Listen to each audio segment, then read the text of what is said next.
Hi, hello and welcome back to my YouTube channel. আজি আমি যাবলৈ ওলাইছো নলবাৰীলৈ যাবলৈ ওলাইছো। আজি দাদাৰ টেট এক্সাম আছে, সেইকাৰণে দাদাৰ লগত নলবাৰী গৈ আছো।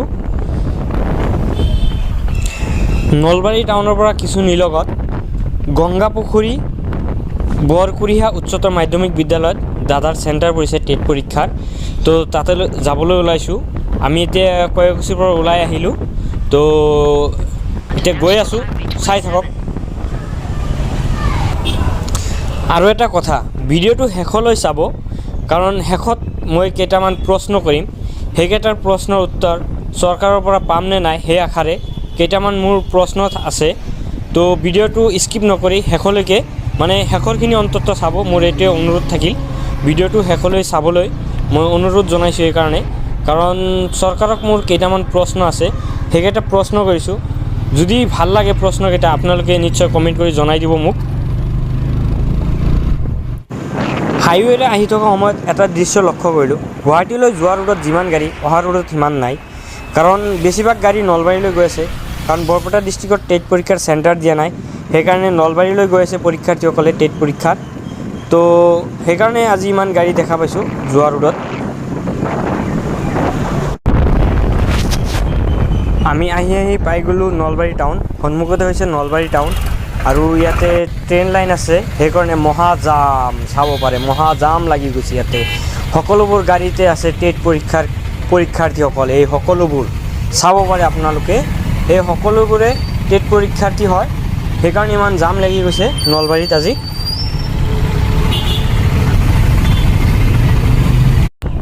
তো আমি এতিয়া নলবাৰী টাউনৰ মাজেৰে গৈ আছোঁ, আৰু 6 কিলোমিটাৰমান আগবাঢ়ি যাব লাগিব। এতিয়া আমি নলবাৰী টাউনক বাই বাই জনাইছোঁ, আৰু 6 কিলোমিটাৰমান আগবাঢ়ি যাব লাগিব, কাৰণ পৰীক্ষাৰ চেণ্টাৰটো আৰু 6 কিলোমিটাৰ আগত। তো গৈ থাকোঁ বলক। এতিয়া আমি আহি পাই গৈছোঁ পৰীক্ষা কেন্দ্ৰ, গংগাপুখুৰী উচ্চতৰ মাধ্যমিক বিদ্যালয়। তাৰ সন্মুখতে আছোঁ। এইটোৱে হৈছে পৰীক্ষা কেন্দ্ৰ টেট পৰীক্ষাত। তো দাদা সোমাই গ'ল। তো এতিয়া মই বাহিৰত থিয় হৈ থাকিব লাগিব। এতিয়া ৰখি আছোঁ, পৰীক্ষা ষ্টাৰ্ট হৈ যাব অলপ পিছত। তো পৰীক্ষাৰ পিছত দাদাৰ লগত ঘৰত গুচি যাম। তো মোৰ কেইটামান প্ৰশ্ন আছে, যে ল'ৰা ছোৱালীবোৰক যে বৰপেটা ডিষ্ট্ৰিক্ট বা এনেকুৱাকৈ 6টা ডিষ্ট্ৰিক্টত টেট পৰীক্ষাৰ চেণ্টাৰ নিদিলে, যে ল'ৰা ছোৱালীবোৰে যে 2 ঘণ্টা 3 ঘণ্টাকৈ ট্ৰেভেল কৰি আহি কিনে পৰীক্ষা দিবলৈ ওলাইছে, তেওঁলোকৰ মগজুটো কিমানখিনি সুস্থ হৈ আছে। কিছুমানে গাড়ীত অসুবিধা, ইৰিটেট ফিল হয়। তথাপি এতিয়া উপায় নাই, যিহেতু চেণ্টাৰ নাই। এতিয়া ইমানখিনি দূৰ আহিব লাগিছে। তো ইমান দূৰ আহি কিনে এতিয়া পৰীক্ষা দি আছে। ধৰক যে ঘৰৰ ওচৰত যদি চেণ্টাৰ হ'লা হয়, 1-2 ঘণ্টা বেছি সময় টোপনি মাৰিব পাৰিলে হয়, কিছুমানে 1-2 ঘণ্টা সময় বেছি পঢ়িব পাৰিলে হয়। তো এইটো লছ কাৰ হ'ল? লছবিলাক ল'ৰা ছোৱালীৰে হ'ল। তো সেইটো কথা চৰকাৰে চিন্তা কৰিব লাগিছিলে, কাৰণ কৰোণাৰ নাম দি যিবিলাক কৰি আছে, কাৰণ এই কৰোণাৰ সময়তে উপ নিৰ্বাচন কেনেকৈ অনুষ্ঠিত কৰিব পাৰিলে, যে চৰকাৰে কৈছে যে টেট পৰীক্ষাৰ চেণ্টাৰ বৃদ্ধি নকৰে, সেইকাৰণে 6খন ডিষ্ট্ৰিক্টত টেট পৰীক্ষাৰ চেণ্টাৰ দিয়া নাই।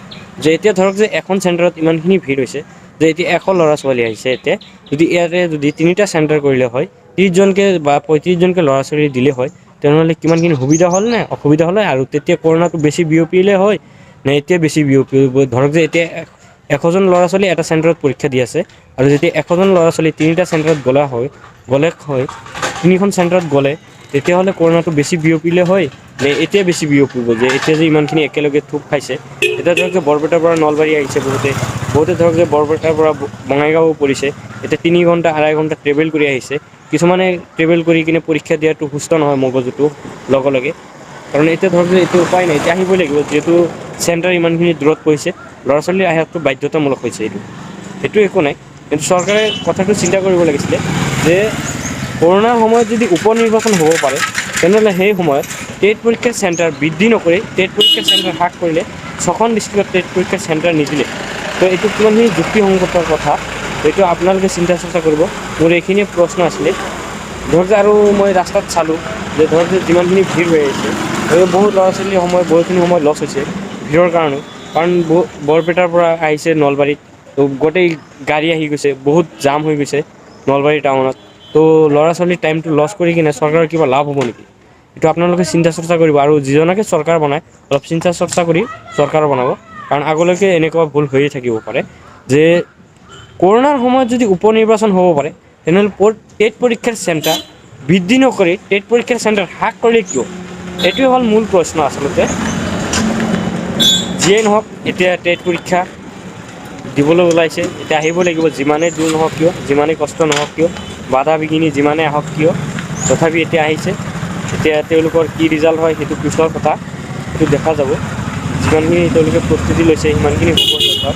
কিন্তু ধৰক যে 6খন ডিষ্ট্ৰিক্টক এনেকুৱা কৰিলে যে তাতে টেট পৰীক্ষাৰ চেণ্টাৰ নিদিলে, তাতে টেট পৰীক্ষাৰ চেণ্টাৰ দিলে কৰোণাটো অলপ বেছি বিয়পিলে হয় নেকি? এতিয়া যে বৰপেটাৰ পৰা নলবাৰী আহিব লাগিছে টেট পৰীক্ষা দিবলৈ, এইটো চিন্তা কৰিব আপোনালোকে, কাৰণ বহুত ডাঙৰ কথা এইটো। নহ'লে ভৱিষ্যত আমাৰ অন্ধকাৰৰ পিনে গৈ আছে, আপোনালোকে চিন্তা কৰিব পাৰে।